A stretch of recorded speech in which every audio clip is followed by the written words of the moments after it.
pegar a Bíblia Sagrada, vamos ler um texto. Pensei que não estava mais assim. Evangelho de Jesus escrito por João, capítulo de número 2. Evangelho de Jesus escrito por João, capítulo de número 2. Glória a Deus nas alturas.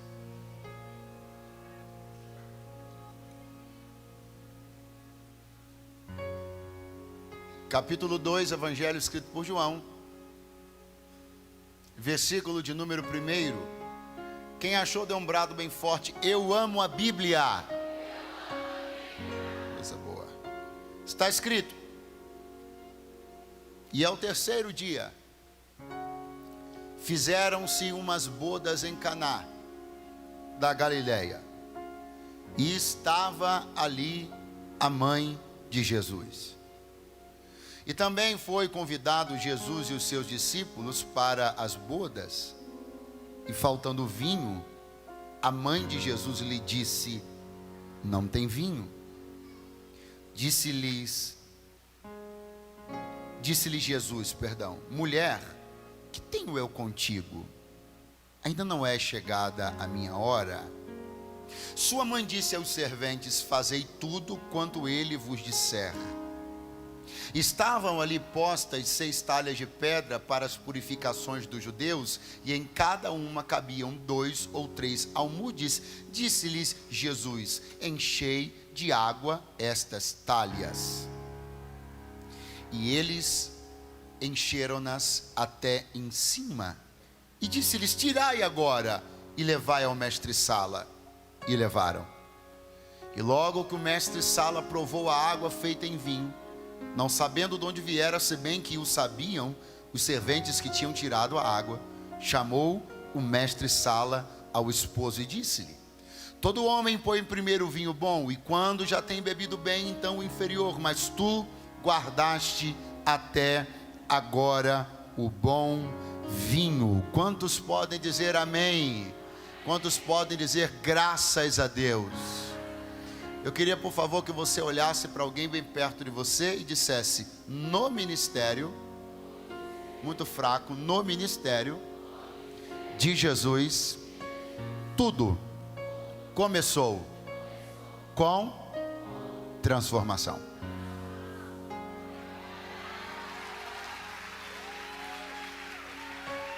Transformação. Deixa eu agradecer ao meu amigo do teclado, mas vou deixar para a gente fazer algo ali no final. Não tenho muito hábito de ministrar com o teclado, mas obrigado pela sua gentileza e prestatividade. Apenas o evangelista João conta-nos esta história, e ela é muito importante, porque ele mesmo veio a escrever, um verso após o que nós paramos, a seguinte coisa: principiou Jesus assim o seu ministério, e os seus discípulos creram nele. Então é claro que isso aqui merece toda a nossa atenção. Tivesse esse milagre acontecido em qualquer momento do ministério de Jesus, ele já seria um milagre para a gente degustar, um milagre para a gente se esbaldar, se alegrar. Primeiro porque ele é um milagre que acontece dentro de um ambiente que todos nós já frequentamos pelo menos uma vez na vida: casamento. Segundo porque ele mexe com uma coisa que tem ligação com todos nós aqui: família. Terceiro, ele lida com uma questão da qual todos nós aqui, se não tivemos receio alguma vez na vida, eu acho muito difícil: vergonha. Quarto, porque ele termina com um desfecho belíssimo, maravilhosíssimo. Portanto, compreenda que se esse milagre estivesse posicionado em qualquer momento do ministério de Jesus, ele mereceria nossa atenção e nosso deleite. Quantos me ouvem, digam amém. Mas como ele é posicionado no início do ministério de Jesus, na verdade, como ele é o primeiro milagre que Jesus opera, tudo isso que eu acabei de lhe dizer fica exponencial, fica muito maior, fica muito mais importante, fica muito mais grandioso. por causa de uma palavra que não está no texto explicitamente, mas está implicitamente. Qual palavra, pastor? Primícias. Qual a palavra? Você não vai achar a palavra primícias no texto. Disse aqui para você, e provavelmente voltaria a dizer em algum outro momento, que este foi o primeiro milagre de Jesus. João escreveu e disse: principiou assim. Eu disse primeiro, João disse principiou. Bom, pastor, e onde está a palavra primícias? Eu lhe avisei, não está explícita, está implícita. Jesus está dedicando as primícias do seu ministério aqui nesse texto. E quando Jesus dedica as primícias do seu ministério, ele chama a minha atenção. Porque primícias é algo que diz respeito altamente ao mundo de Deus. Primícia sempre foi uma coisa que Deus, sem cerimônias, requereu do seu povo. Primícias sempre esteve no coração de Deus. Deus sempre amou ver as primícias do povo. Deus sempre exigiu que as primícias lhe fossem entregues. Então, primícia é um assunto biblicamente de altíssimo gabarito. Primícias é um assunto biblicamente de muita espiritualidade. Primícia é profético. Primícia revela coração. Primícia fala sobre intenção. Primícia traz o pano de fundo para a exposição. Primícia fala sobre motivação. Primícia fala sobre como nós elencamos as nossas prioridades. Primícia é reveladora. Primícia fala tanto sobre nós e sobre quem somos. E é por isso que você precisa entender que se a primícia é uma radiografia da alma, a alma de Jesus também está radiografada nas primícias que ele entregou. Quais primícias ele entregou? O casamento de Caná da Galileia. Eu queria que você redobrasse a sua atenção. Estamos num ambiente altamente profético. Não estamos num ambiente teologicamente especulativo. Nós estamos num ambiente profético. Quem está animado para isso, diga amém. Preciso lembrar a você de uma maravilhosíssima coisa dita sobre Jesus a respeito do apóstolo Paulo. Cito Colossenses capítulo 1 e verso 5. O que Paulo fala sobre Jesus em Colossenses 1,5? Que ele é o primogênito de toda a criação. Um mistério escondido na eternidade. E que Paulo simplifica, sintetiza desse jeito. Ele é o primogênito de toda a criação.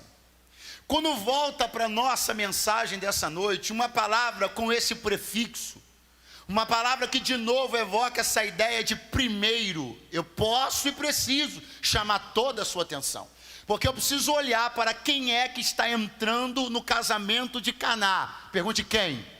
O primogênito de toda a criação.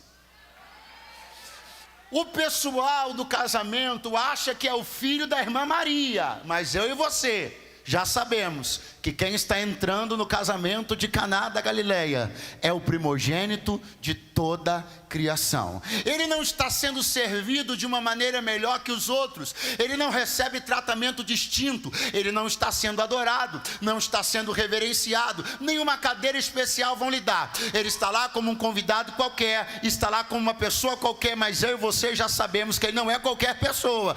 Ele é o primogênito de toda a criação.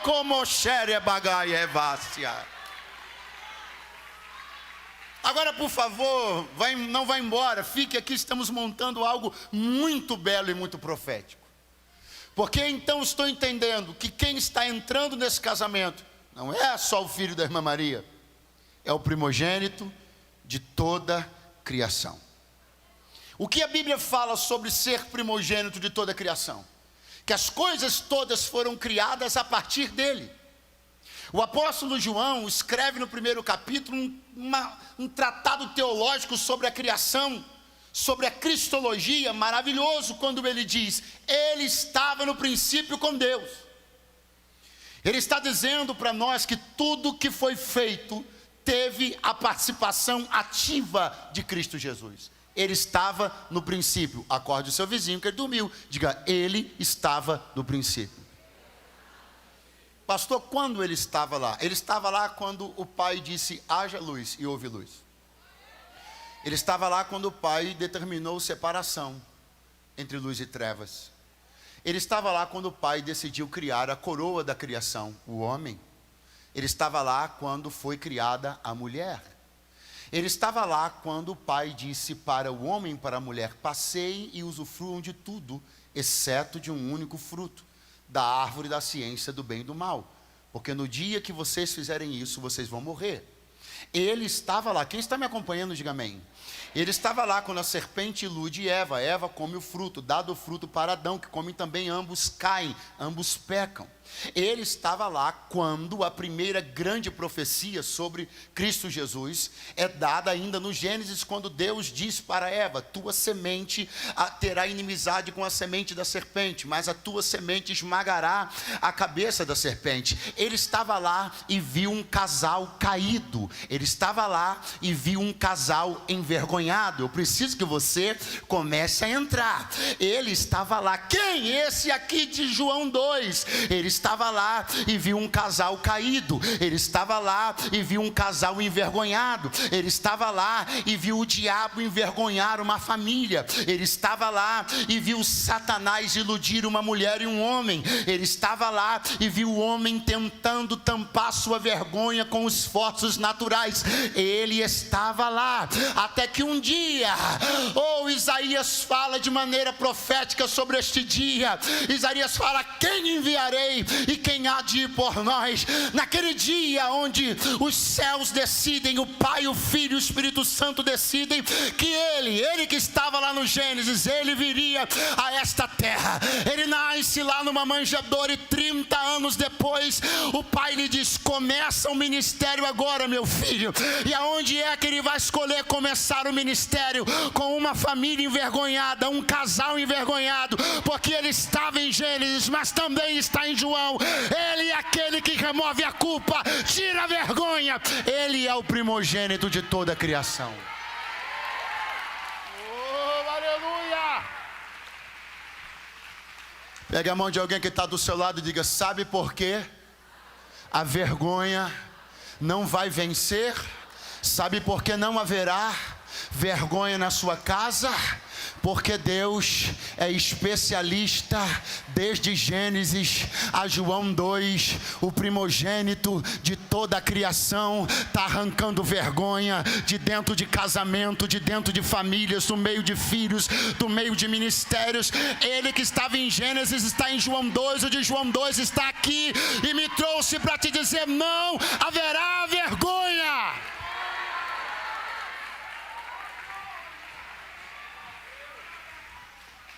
Repita comigo, ele é o primogênito de toda a criação. Avisa o seu vizinho, criação. Qual é a palavra que está escrita aqui? Só a primeira, qual é a palavra? Mas eu acabei de dizer para você agora que ele é o primogênito de toda. Mas a palavra que eu quero pregar hoje aqui não é criação, é? E agora ficou ruim, pastor? Não, não ficou. Porque o primogênito de toda a criação não começou seu ministério criando, começou seu ministério. Porque ele está dando um recado para quem quiser. Eu participei da criação, mas depois de ter criado tudo, agora me especializei num outro trabalho: transformar. Ele me trouxe para dizer: eu transformo realidades, transformo cenários, transformo quadros de morte para vida, de escassez para abundância, de luto para festa. Ele ainda é o mesmo, e eu não sei porque você ainda está de boca calada, porque ele me trouxe para dizer: vou transformar alguma coisa na sua história. Aleluia! Transformação. O primogênito de toda a criação vai começar o seu ministério terreno para dizer: sou bom de criação, mas também sou ótimo de transformação. Também para dizer: se não tiver nada, sou bom de criação, Mas se tiver uma coisa que não está boa, sou ótimo de transformação. Repare bem, o texto é profético, é maravilhoso. Porque já há uma expectativa. O casamento já começa sob expectativa de milagre. Que isso, pastor? Dos noivos? Não, os noivos não estavam sabendo de nada. Mas tinha um grupo que estava com expectativa. Quem? Os discípulos.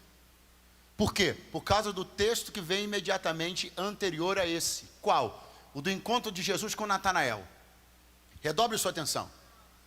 Quando a Bíblia diz que os discípulos foram convidando um ao outro, chegou em Natanael. Quando o convite chega em Natanael, ele diz assim: olha, coisa boa pode vir de Nazaré? Aí Filipe diz: vem e vê.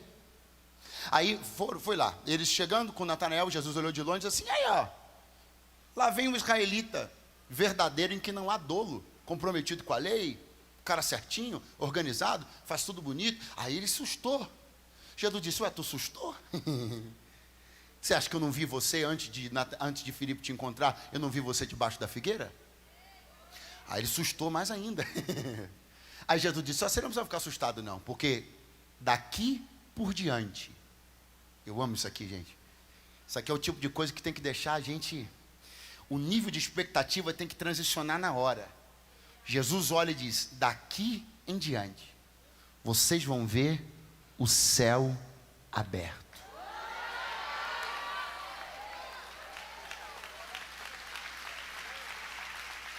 É nessa expectativa que os 12 entram no casamento de Caná. Ele disse que a partir daquele dia nós veríamos o céu aberto. Todo casamento é diferente, toda reunião é diferente, todo culto é diferente. Pergunte: para quem? Para quem já ouviu que o céu está aberto.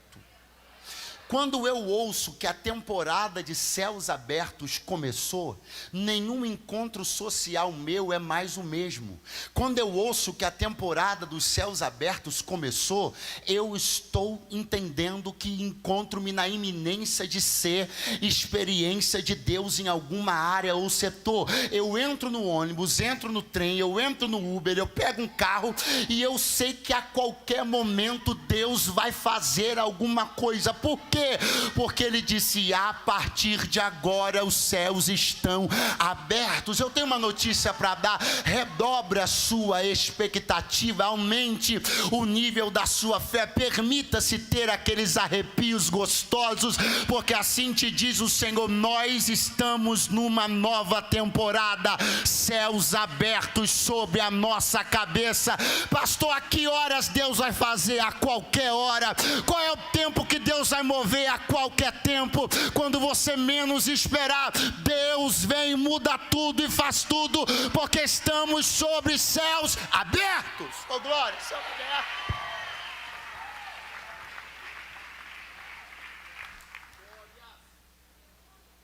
E ao terceiro dia.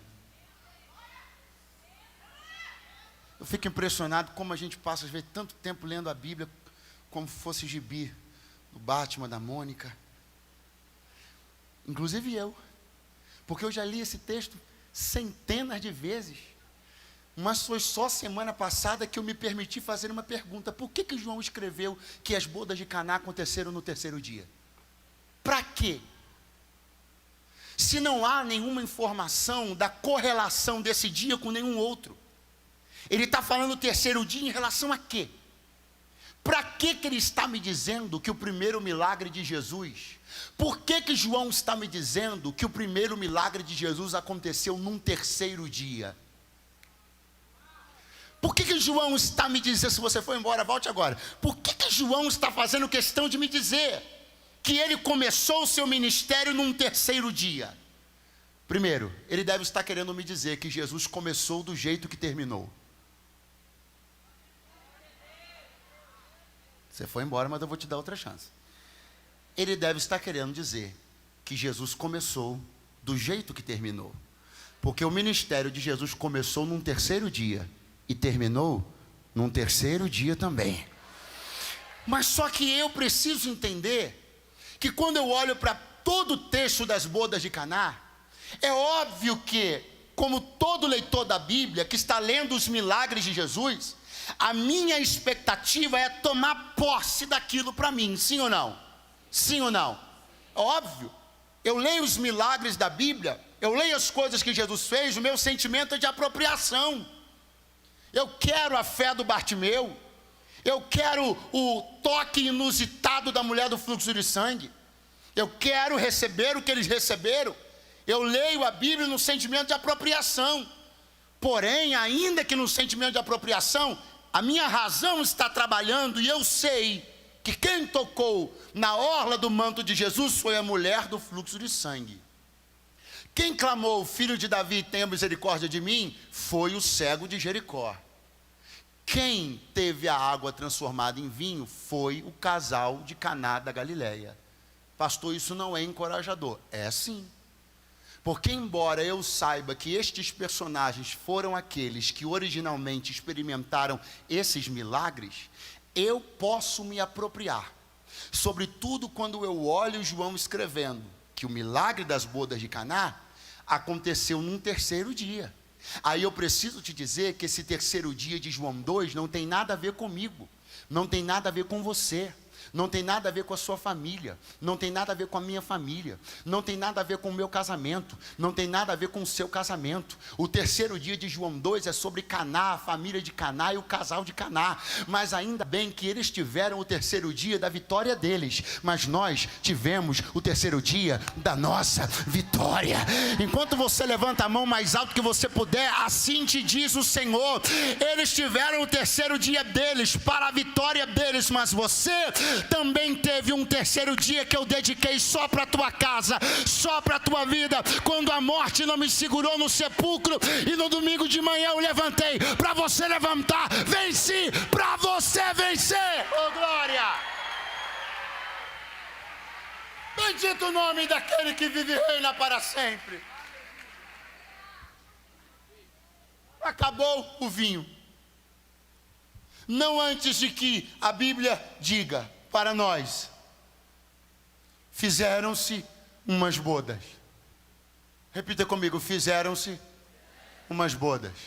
Quem aqui essa semana, esse mês, fez alguma coisa da qual se orgulhou? Você fez um negócio, puxa, isso foi bom, ficou bem feito. Quem fez alguma coisa da qual se orgulhou? Meu Deus, irmão, vou orar por você, hein? Tá bom, vou esticar mais um pouco. Quem esse ano fez alguma coisa da qual se orgulhou? Oh, fez bem, ficou bem feito.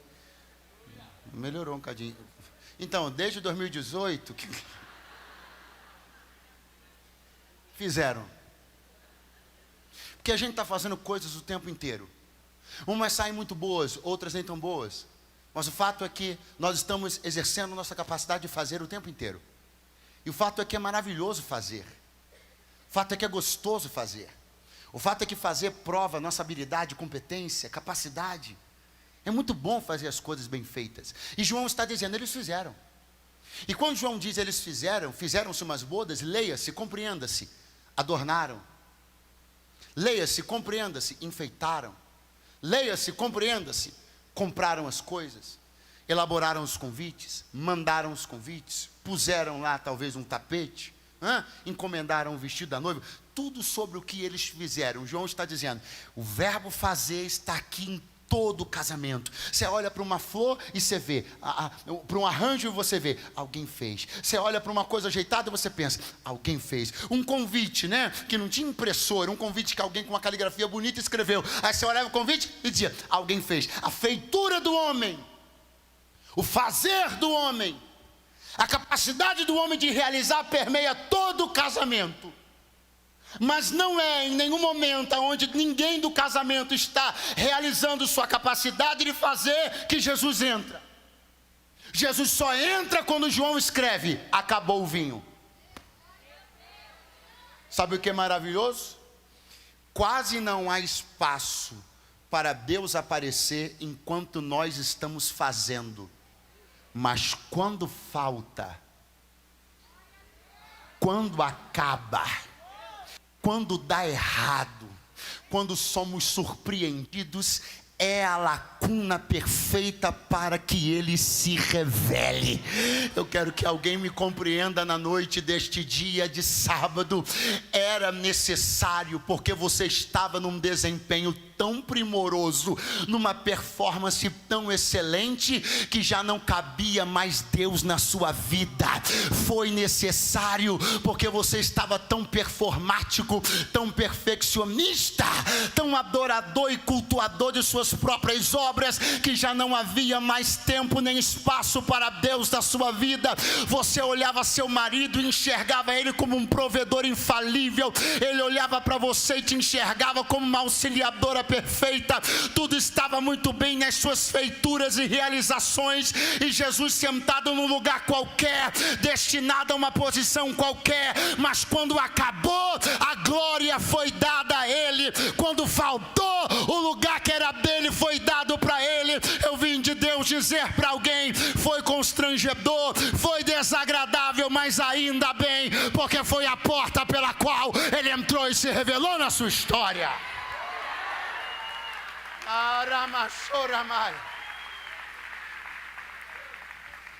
Acabou. E agora? Agora Ele aparece. Para sumir? Não, para ficar. Porque Jesus não é como as pessoas que a gente chama quando coisas acabam, e logo que elas acabam de fazer suas coisas, elas vão embora. Você pode me dar um exemplo, pregador? Claro. Se acabar a luz na sua casa e você estiver em dia com a conta, então não foi por causa disso, foi porque teve algum problema. Você vai chamar um eletricista, sim ou não? Por que você chamou eletricista? Porque a energia alguém ainda está por aí? Diga amém.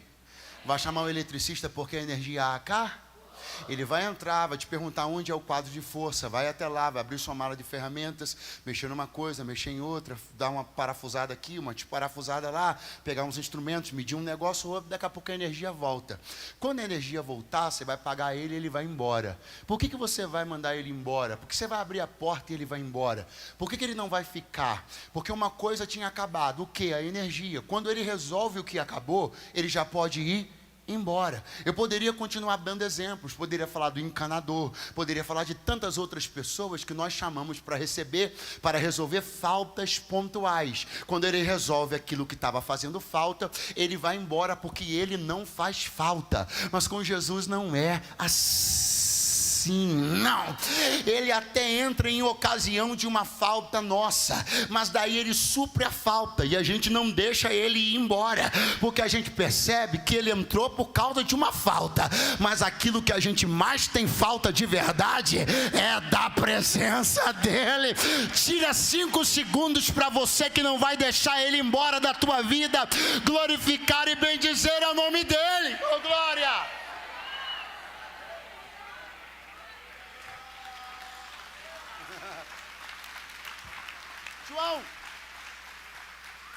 João vai escrever assim: estava ali a mãe de Jesus. É uma coisa bem interessante de se pensar. Existe um protagonismo social aqui envolvendo Maria. Tanto é verdade que Jesus não é o primeiro nome, não é a primeira pessoa que João cita. A primeira pessoa que João cita é Maria. Isso está indicando que todos os outros só estão ali por causa dela. Pastor, você não tem medo de falar esse negócio? Não, eu não, irmão, vai de bobeira, eu, hein? Pastor, eu estou na igreja dos crentes mesmo? Claro, eu só estou falando que eles foram para a festa por causa dela. Só isso, não confunde não. Então está muito claro que ela é a convidada. Por ocasião dela, Jesus é convidado. Por ocasião dele, os discípulos também. Um puxou o outro. O protagonismo social é de Maria. Ela é a convidada e Jesus foi por causa dela. Jesus não é Deus para aquelas pessoas que chamaram ele. Ele não é um mestre, ele nem se revelou ainda. Ele é o filho da irmã Maria. Ele está lá porque ela está lá. Alguém está me entendendo? Pastor, mas o que isso tem a ver comigo? Isso tem a ver com você, porque você tem que aprender e entender como é precioso você andar com Jesus. Por quê? Porque tem gente que não conhece ele. Tem gente que não sabe nem quem ele é. E só por isso não está convidando ele, mas convida você, porque a você eles conhecem. Só que quando você vai, adivinha quem você leva?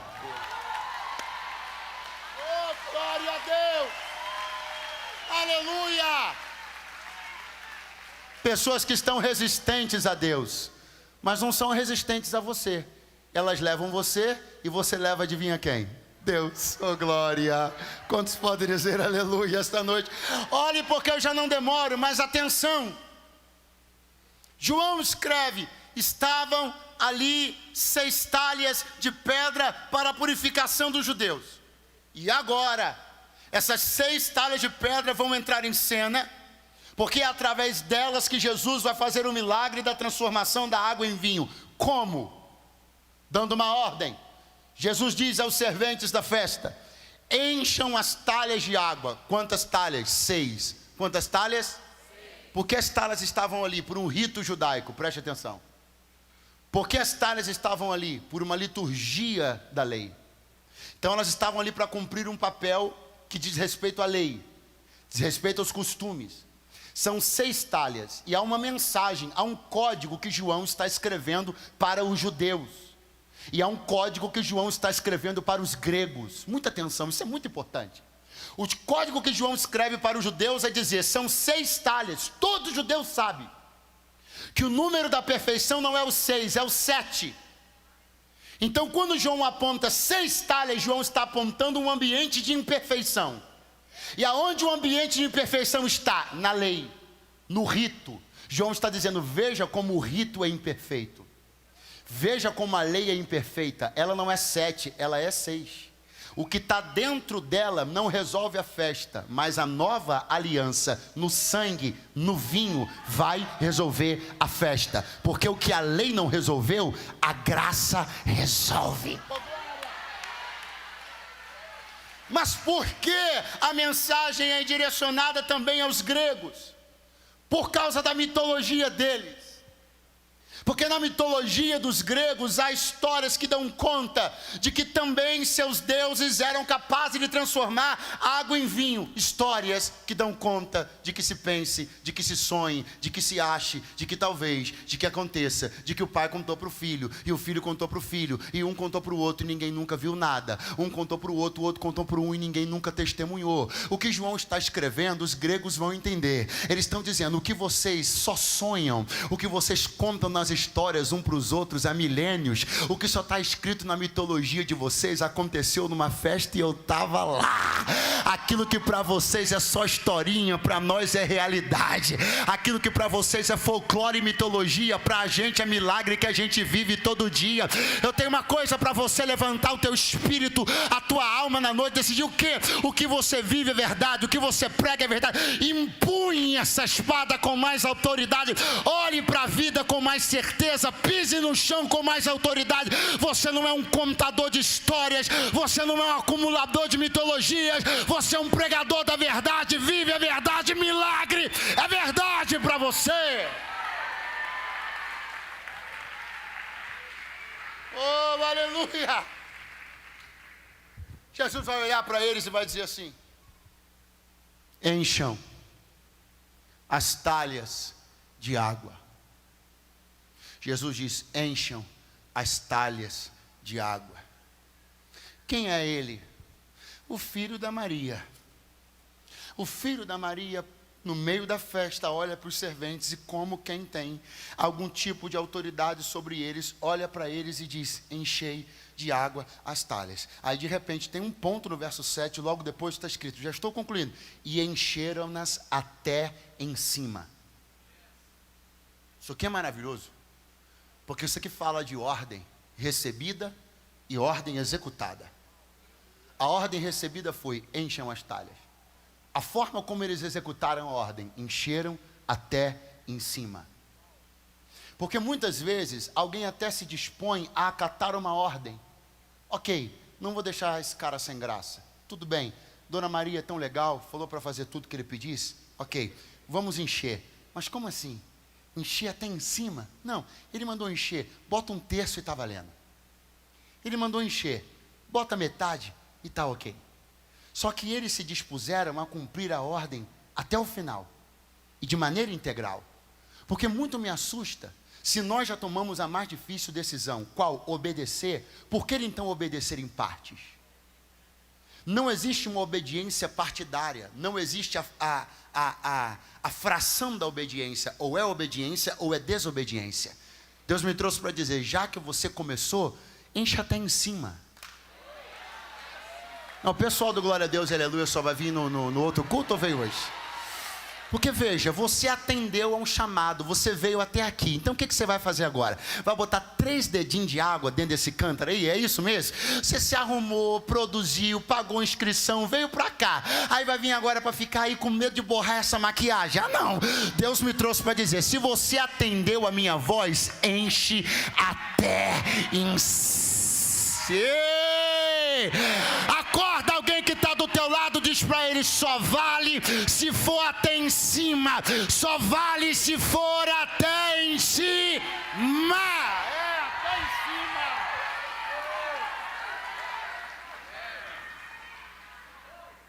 cima. Não vou não, isso vai dar trabalho demais. Não vou não, isso vai dar trabalho demais. Não, se eu botar aqui 2 palmos de água já tá bom, porque não era nem para eu estar fazendo isso, eu estou fazendo isso para ser legal com ele.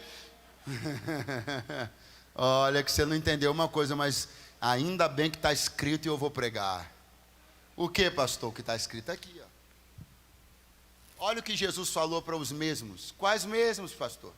Aqueles que encheram sem preguiça, aqueles que encheram até em cima. E disse-lhes, verso 8, tirai agora. Primeira instrução, enchei. Eu também posso entender como colocai. Segunda instrução, tirai. Pastor, não entendi. Vai entender. Sabe quem é que está sacando? Quem depositou.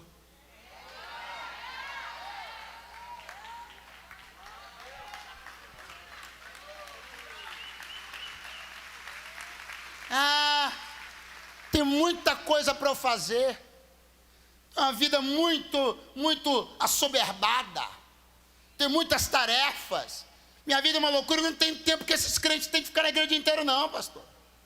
Entendi. Isso aí é para os serventes da igreja. Entendi. Só que tem uma coisa, só vai ouvir da boca de Jesus, saca. Só vai ouvir da boca de Jesus, tira. Só vai ouvir da boca de Jesus, usufrui. Só vai ouvir da boca de Jesus, aproveita. Quem ouviu, deposita, enche, rala sua camisa e não teve preguiça. Deus me trouxe aqui para dizer para quem anda depositando, vai chegar a hora de sacar. Para quem anda colocando, vai chegar a hora de tirar. Nenhum trabalho para Deus fica sem recompensa, assim te diz o Senhor. Como você não teve preguiça de encher até a boca, você vai ser o primeiro a quem eu vou dizer, tira, usufrui, aproveita, desfruta.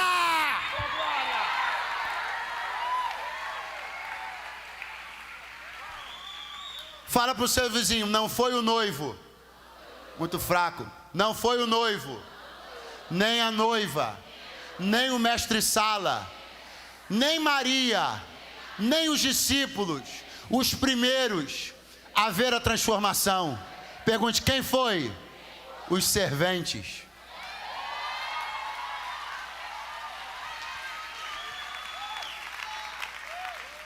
Porque Jesus disse para eles, tirai.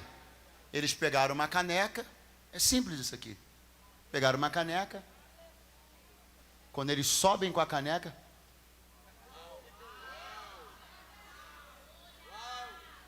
as primícias da visão da transformação foram dadas àqueles que fizeram as primícias do serviço. Então você quer continuar achando que quem serve é trouxa? Não vai embora não, se você levantar agora vai ficar chato. Essa conversa de voluntariado é modinha da igreja para escravizar os outros. Continua achando que você é mais inteligente do que os outros, porque só cumpre a tua agenda e não cumpre a agenda do reino. Só que daqui a pouco eu vou estar tirando vinho de onde só tinha água e você vai estar chupando o dedo. Não fica chateado não. Aleluia! Quem ama servir, quem está está disposto a servir, quem tem coração de servo, com quantas mãos Deus pode contar, com quantos pés Ele pode contar, faz um barulho, faz um barulho, faz um barulho.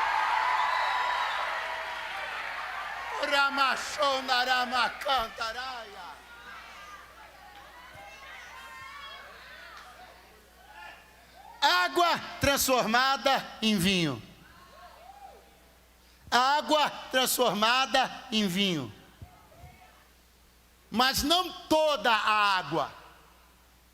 Não toda a água da festa. Quanto foi transformado em vinho? As 6 talhas de água. Pastor, isso é tão óbvio que nem entendi porque que o senhor está abordando. Acredite, é necessário. Porque tem gente que ainda não entendeu que uma vida precisa de equilíbrio. Todo tipo de extremo é nocivo. Nenhum casamento vive nem só de água, nem só de vinho. O que Jesus está fazendo aqui? Ele não está pegando toda a água da festa e transformando em vinho. Ele está transformando em vinho 6 talhas de água. Ainda tinha mais água na festa, porque uma festa não pode ficar só com vinho, bem como não pode ficar só com água. Enquanto você mirar, enquanto você pensar que o que Deus vai fazer é transformar a sua vida toda numa coisa só, você ainda não entendeu quem Deus é, nem como Ele trabalha. Porque um indivíduo não vive só de ministério, bem como não vive só de trabalho, bem como não vive só de cuidado com o corpo, bem como não vive só de entretenimento. Deus me trouxe hoje aqui para dizer: a minha ação é equalizadora. Eu vou pegar os níveis baixos e vou aumentá-los. A partir do quê? Dos que estão altos demais. Eu pego o que está sobrando, transformo, abasteço o que está faltando e equalizo a festa. Deus me trouxe para te dizer: eu não quero você só com vinho, ministério indo bem, glória a Deus, aleluia, e dentro de casa uma tormenta, uma perturbação, não tem água. Eu não quero você com tudo bem dentro de casa, cheio de água, indolente no ministério, sem vinho, sem alegria, preguiçoso, displicente. Assim te diz o Senhor: você vai ter a água necessária, o vinho necessário, o óleo necessário, o trigo necessário. Eu estou equalizando as reservas, estou equiparando os gráficos.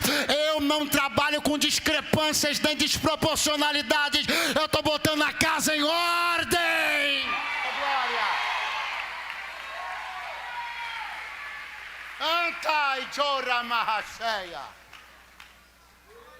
Agora faz o seguinte: leva lá. Aonde o senhor quer que a gente leve? Lá no mestre sala. Quem vai provar isso aí é quem entende. Porque eu não quero opinião de especulador, quero opinião de especialista. Quem vai atestar o que eu fiz é quem entende. Leva no mestre sala. Não é porque eu digo que é bom, é porque quem sabe que é bom vai abrir a boca e vai dizer: é bom. Quem ainda está por aí, diga amém. Agora é nossa hora, tecladista, vem você. Porque quando o teclado entra, todo mundo pensa que vai acabar, aleluia. Mas vai acabar mesmo.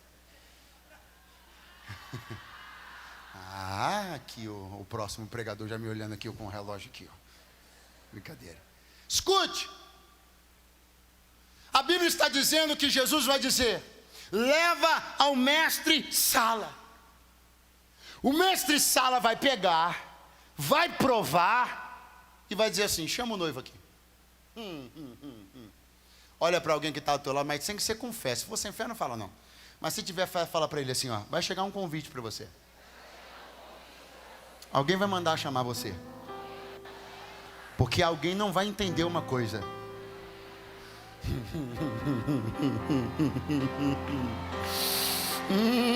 Chumonoriana cantoremara Neremacalacho no come a sevia naio terra Canto jomanai eleve a séria nurio faz. Vem o noivo. O mestre sala olha para ele e fala o seguinte: eu preciso que você pegue isso aqui. O mestre sala olha para ele e diz: todo homem. O mestre sala está dizendo assim: todo mundo O mestre Sala está dizendo: eu ainda não conheci ninguém diferente. O mestre Sala está dizendo: eu sou do meio e eu sei como funciona. O mestre Sala está dizendo: eu conheço a coisa e vou te dizer como é. Como? Todo homem põe o vinho bom primeiro, e quando já tem todos bebido bem, então o vinho inferior. Mas você guardou o bom vinho para o final. Pastor, onde o senhor quer chegar? Já cheguei. Você não percebeu o que o mestre Sala está dizendo para ele? Todo mundo tem um jeito X de fazer as coisas. Todo mundo faz as coisas de um mesmo jeito. Todo mundo passa por uma mesma porta. Todo mundo resolve da mesma maneira. Todo mundo acessa as mesmas pessoas. Todo mundo faz as mesmas ligações. Todo mundo bajula as mesmas pessoas. Mas diante de mim hoje aqui está alguém que não fez como todo mundo faz. Me pergunta por quê? Porque não tem como Jesus entrar numa casa e ela ser igual a todo mundo. Pastor, eu queria fazer como todo mundo faz. Você tem esse direito no dia que Jesus entrou na tua vida. No dia que Jesus entrou na tua vida, você não tem mais direito de ser como todo mundo, fazer como todo mundo, plantar o que todo mundo planta, entrar o que todo mundo entra, fazer como todo mundo faz, comprar como todo mundo compra, agir como todo mundo age. O Espírito de Deus me trouxe aqui para te dizer: eu estou em busca de gente que tenha coragem de fazer diferente do que todo mundo está fazendo. Porque se você tiver coragem de fazer diferente do que todo mundo está fazendo, você vai viver o que ninguém está vivendo. Hoje é noite de quê, pastor? Rasgar as velhas receitas, quebrar as antigas mandingas. Assim te diz o Senhor: entra no meu mundo, faz do meu jeito, e tu verás o que eu vou fazer na tua vida e na tua casa. Quem acredita nessa palavra, dá um pulo dessa cadeira agora, fica de pé do teu lugar.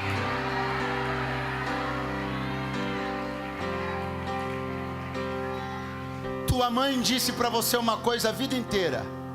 Você já está crescido, vai entrar hoje aqui e vai ouvir de novo alguém te dizer o que ela te disse a vida inteira. Adivinha o que é? Você não é igual a todo mundo.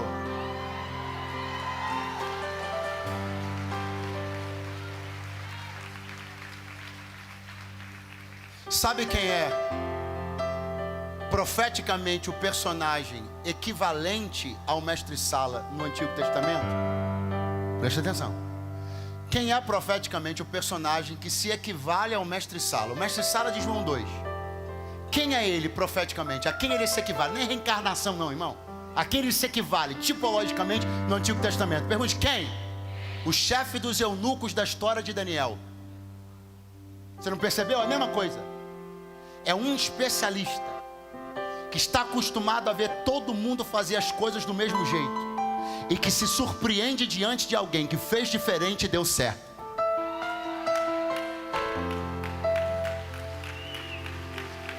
O chefe dos eunucos atestou o desenvolvimento de Daniel. O copeiro de João 2 atestou o bom vinho do noivo. Alguém que está pensando que nada funciona se não for feito do jeito que todo mundo faz. Alguém que está olhando a tua fé e rindo nas tuas costas, achando que você só vai obter retorno e sucesso quando você jogar o jogo deles, entrar no esquema deles. Alguém vai fazer o que o chefe dos eunucos fez. Alguém vai fazer o que esse copeiro fez. Vai olhar no teu olho e vai dizer: todo mundo que eu conheci até hoje foi por ali, fez desse jeito, pagou para esse, bajulou aquele, subornou esse aqui, passou aquele para trás, mas alguma coisa com você é diferente do que é com todo mundo. Ou se você puder levantar a mão lá no terceiro andar, assim te diz o Senhor: ouse, eu vou repetir, ouse fazer do meu jeito, ouse entrar no meu mundo, ouse pisar na minha atmosfera, ouse, porque eu vou fazer o que eu faço de melhor. Vou transformar.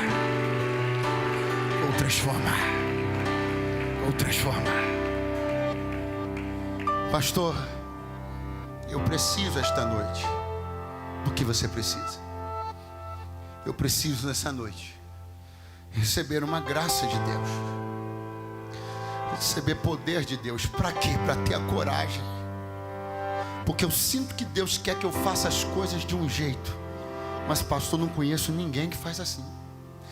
Eu estou sendo pressionado, atenção, eu estou sendo pressionado para entrar no jogo. Estou sendo pressionado para fazer como todo mundo faz. Estou sendo pressionado para lançar a mão dos mesmos artifícios que todo mundo lança. Pastor, as amigas do trabalho falam: para segurar tem que ser assim, para resolver o problema do casamento, faz assim. Eu estou quase cedendo a fazer o que todo mundo faz, porque eu tenho sede de transformação. Eu não aguento mais viver esse cenário do jeito que está, mas eu estou ouvindo, eu estou crendo. Eu só preciso de um cadinho de força da parte do céu, para eu sair daqui com coragem de fazer do jeito que Deus quiser que eu faça. É você, sai do lugar, vem correndo aqui, vem no altar, deixa eu orar por você. É você, vem rápido. Você que andou sendo pressionado essa semana, esse mês, a entrar num jogo, fazer do jeito que ele faz, do jeito que ela faz.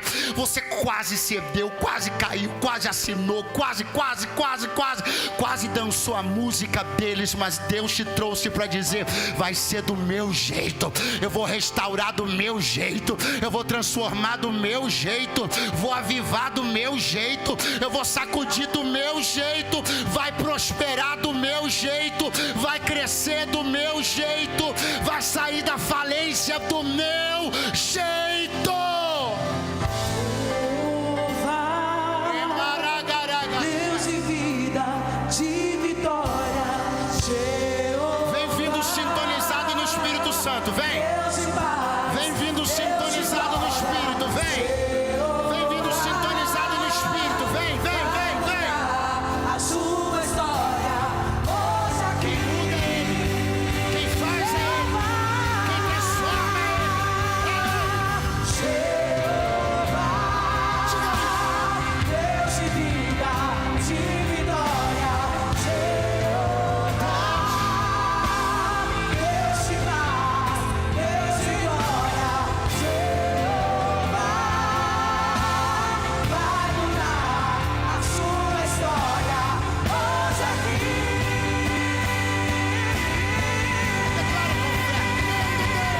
Quando Deus quer fazer, ninguém pode parar. Quando manda mensagem, faz profeta entregar. Faz pra não obedecer, faz a água subir. E se ele soprar, faz entrar mesmo assim. Ele sempre resolve sem ter reunião. Pega o homem sem Deus e derrama o som. O seu braço é capaz de parar o trovão. Esse é o Deus dos deuses. Quando Deus quer fazer, ninguém pode parar. Quando manda mensagem, faz profeta entregar. Faz a nuvem descer, faz a água subir. E se ele soprar, faz entrar mesmo assim. Ele sempre resolve sem ter reunião. Pega o homem sem Deus e derrama o chão. O seu braço é capaz de parar o trovão. Esse é o Deus dos deuses, meu irmão. Jesus Cristo é o mesmo ontem, hoje e será eternamente. Aquele que estava no princípio da criação com Deus, Ele também estava nas bodas de Caná da Galileia. Ele também está hoje aqui em Brasília, no Ministério da Fé. Ele está hoje aqui no Transformação Extrema. E eu creio, Senhor, que a Tua presença está começando a criar uma atmosfera de esperança. É uma esperança que não pode ser compreendida pelo mundo. É uma esperança que não pode ser compreendida pelos carnais. Ela não pode ser discernida pelos carnais. Mas é uma esperança viva e eficaz na vida daqueles que são do Espírito. Oh, em nome de Jesus eu te peço agora, Senhor, ativa a nossa esperança, porque de certo eu creio que Tu transformarás água em vinho, transformarás vinho em água. Eu não sei o que é necessário ser transformado, mas eu sei que o Deus, o Cristo primogênito de toda a criação, também é o primogênito de toda a transformação. Transforma agora casamentos, vidas financeiras, relacionamentos de pais e filhos. Transforma agora, transforma ministérios, transforma negócios, transforma agora, transforma o vazio em preenchimento, transforma o luto em alegria, transforma agora, transforma as densas nuvens num lindo amanhecer de sol, transforma agora, dá-nos fé para fazer do Teu jeito, porque nós nunca mais fomos como todo mundo, desde o dia em que o Senhor entrou na nossa história.